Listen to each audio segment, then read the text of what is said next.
Hello there. Let me share with you a little piece of magic that we might use to actually change the world. So, you know Rosa Parks, right? Yeah. She went on a bus and she started the civil rights movement.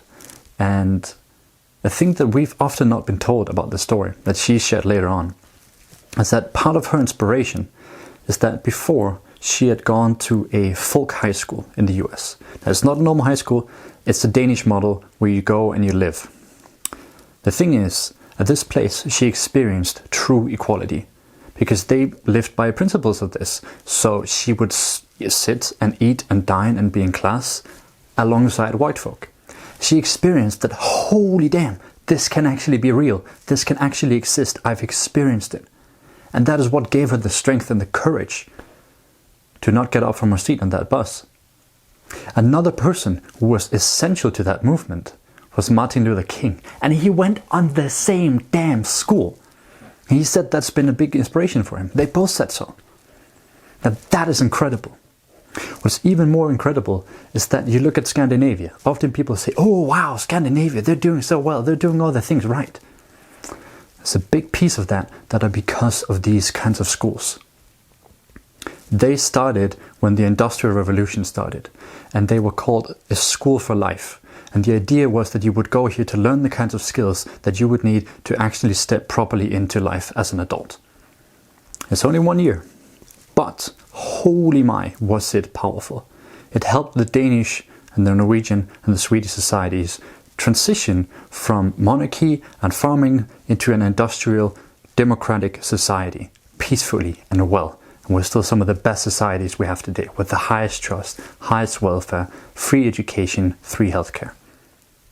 What's even more wild is that the things we are facing today, all the crises we are ahead of, right? Crisis is actually an old word from Greek that means to decide. It's just as much disaster as it's an opportunity. We are standing in front of one of the biggest changes in human history. And this is not the first time that we've been in a big shift like this. The Buddha, Jesus Christ, the ancient Greeks like Socrates, Lao Tzu, who started Taoism, Confucius in China. All these people live within 500 years of each other in something called the actual age. And in this 500 years, the entire bedrock of the human civilization that we know today just started. Like most of these names, you know. Why the hell do you know people that are 3,000 years old? Because they were part of a big, massive movement that changed how we saw the world, how we related to it and ourselves, and how we structured society. And they did it in a time when they were in front of big crises too. And they managed to transition and actually shift things massively. This is also something that happened during the Enlightenment, when we opened our eyes to science and really started looking at the world critically. Then suddenly we started to relate to the world in a different way, right? Because we started using science to really analyze things. That's been incredibly powerful for society today.